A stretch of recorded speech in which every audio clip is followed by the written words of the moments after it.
Good morning, students. As today is English 1 class and we have completed till chapter 4. And so we have decided to move to chapter 5. In chapter 5, this is Mary Lake's chapter. Next chapter is chapter 5 is Mary Lake's, written by Anna Sewell. Okay. Mary Lake's, as in the title, it is about the horse. Okay. But it is I have drawn the picture of horse also here. It is a small horse. He is a small horse. It is a pony. He is a pony. Okay. He is a pony. You can say a small pony means a small horse. Okay.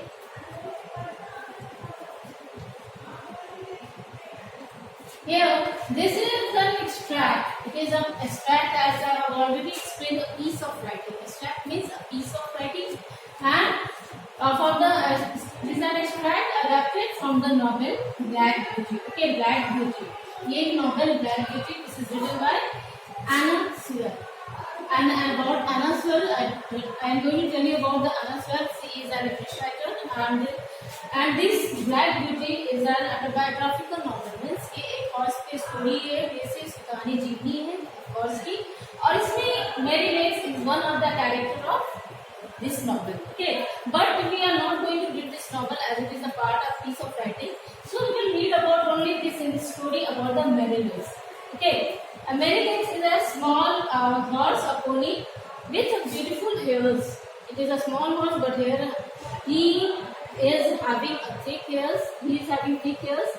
बहुत ही घने बाल थे, बहुत ही इससे खूबसूरत लगता है. ये शॉर्ट हॉर्स, स्मॉल हॉर्स है, मगर बाल होने के कारण के बहुत घने घने बाल की हेयर्स थे. टेल्स भी बहुत अच्छे थे, घने टेल्स है, जिसके कारण ये बहुत ही खूबसूरत हॉर्स था, स्मॉल हॉर्स. और ये जिस जगह रहता था जहाँ पर ब्लैक ब्यूटी रहती थी, और उसके साथ एक और हॉर्स रहते थे जिसका नाम था Ginger. Okay, there are 3 horse in the story we will read about in this chapter. About this, there are 3 horses you can see in the picture. This is one is Black Beauty, black horse, here it is, and the second is Mary Lake's small horse. You can see in the picture. यहाँ पर देख सकते हैं कि छोटी sea horse है और ये जिंजर है. ओके, और ये तीनों हॉर्स एक स्टेबल में मिस्टर जॉर्डन के साथ रहते थे. मिस्टर जॉर्डन जो मालिक है वहाँ पर ये हॉर्सेस रहते थे. ये मिस्टर गॉर्डन के फैमिली मेंबर्स और भी बहुत सारे हैं, तो इसके बारे में हम लोग ये चैप्टर जब हम रीड आउट करेंगे तो ये हम लोग जानेंगे. Okay, so this now it is clear. I have just introduced this chapter. In this chapter, Mary Lakes teaches the lesson to the 2 naughty boys. जो दो मतलब कि क्या है, ये हॉर्स है, ये स्टोरी को हॉर्स पे बेस है, और हॉर्स को किस तरह से तंग करते हैं 2 बच्चे को, उनको कैसे सबक सिखाती है मेरी लेक्स, इस चैप्टर में हम लोग पढ़ेंगे. So this chapter now I have introduced you about the chapter and we will read it. Okay, first you will do the reading. I will also read it and explain through the reading this chapter. So now just you have understood that what I have explained to you till now. So thank you. I will do the explanation of it. Okay. Who's in there before about the chapter Mary Lakes. Okay, and this is, as you know, this is an extract piece of writing taken from Black Beauty by Anna Sewell. Okay, now this is story, as I have already told about you, that it is about the horse Black Beauty who lived in Woodwick Park. Okay, owned by the kind Mr. Gordon was the owner of the Black Beauty. मतलब Mister Gordon थे जो वो उसके owner थे. Black Beauty was looked after by John the groom. The groom is the person who takes care of the horse, means brushes the horse, मतलब horse का take care करते हैं, जिसका ब्रश करते हैं हॉर्स के हेयर्स को कॉम करता है, और ये मतलब उसकी देखभाल साफ सफाई का ध्यान रखता है. That is called the groom. And James the stable boy. Stable boy means who takes care of the stable that where the horses lives, जहाँ हॉर्सेस रहते हैं वहाँ पर उसका जेम्स केयर टेकर था. Stable boy, he was the stable boy. The stable had 2 other horses, Mary Lakes and Ginger. In that stable with Black Beauty there are 2 other horses also, Mary Lakes and Ginger. Mary Lakes, here I have told you about, this story is about Mary Lakes only, one of the horse here. This is a piece of writing here. Ginger is the another horse. About the Mary Lakes, first we came to know about the Mary Lakes. Mary Lakes was a fat little grey pony with a thick mane and the tail and a very and a very pretty head. Okay, pretty head. Here Mary Legs was a fat little grey pony. I have told you about the pony means a small horse. ये grey colour के मतलब ये छोटा सा घोड़ा था जो fat था, थिक था, उसके hair thick, mane means hairs were very thick. जो हॉर्सेस और टेल्स बहुत ही थिक थे उसके, बहुत ही खूबसूरत थे. एंड द टेल हॉर्सेस के जो हेड के हेयर थे वो बहुत ही थिक थे और उससे ज़्यादा वो खूबसूरत लगता था. और tail and a very pretty head. His head is very pretty. He was the favorite of Mr. Gordon's two daughters. He was the favorite horse of two daughters. Mr. Gordon was the owner of the Black Beauty, and his two daughters were Miss Jessie and Miss Flora. Ginger was a tall chestnut mare. Here mare means what a horse opposite is mare. Okay, chestnut mare.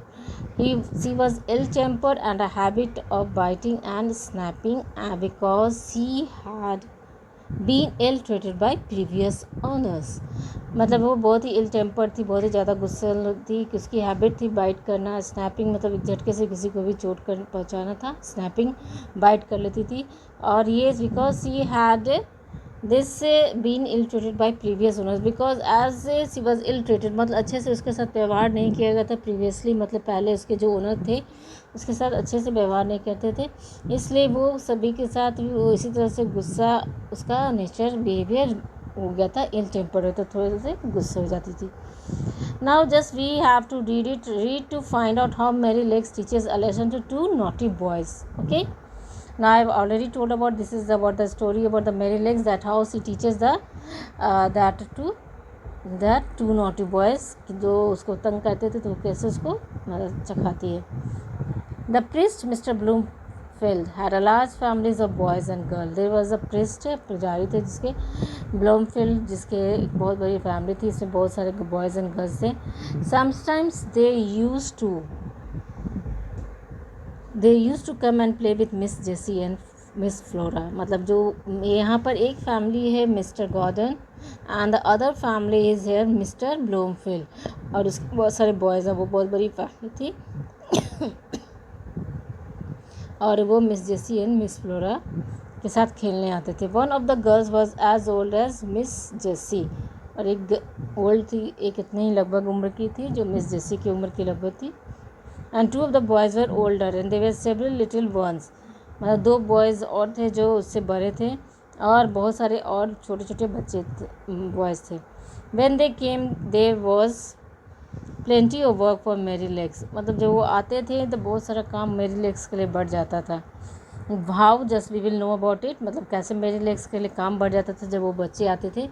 Nothing please the children so much as getting on him by turns and riding him all around the orchard. Orchard means बगीचा, जो बहुत बड़ा बगीचा था जहाँ fruits लगे थे.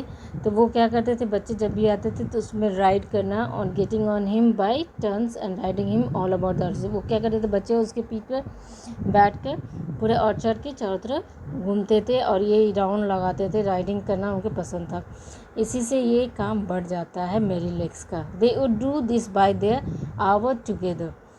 Our together means बहुत ही घंटों तक ये काम करते थे इन लोग. ये सब चीज़ ये नहीं कि कितने मतलब 1 घंटा हो गया 2 घंटा, मतलब पता ही नहीं चलता था समय का. और इन लोग राइडिंग्स मेरी लेग्स को परेशान करते थे.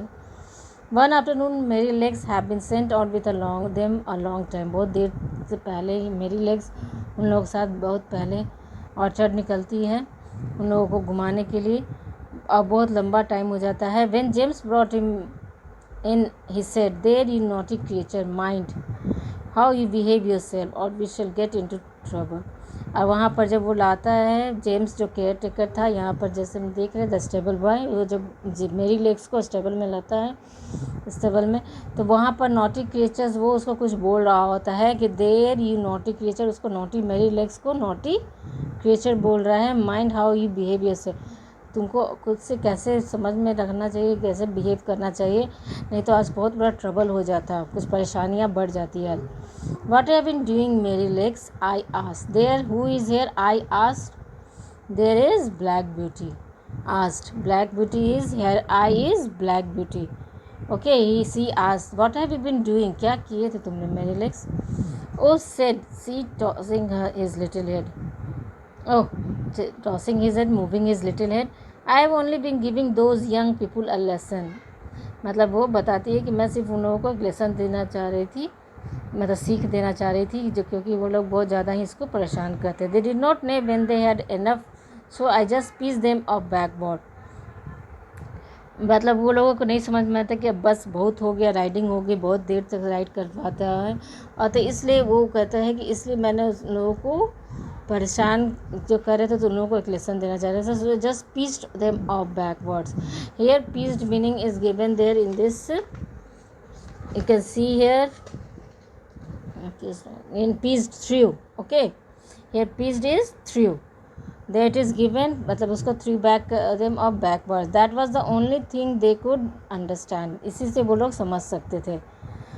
What said I? You threw the children off. और यहाँ पर ब्लैक ब्यूटी परेशान थी, मतलब चिल्ड्रन को तुमने बाहर उठाकर फेंक दिया, मतलब अपने बैग से, अपने पीठ से किस तरह से मूव कर दिए, उसको नीचे फेंक दिए क्या चिल्ड्रन को.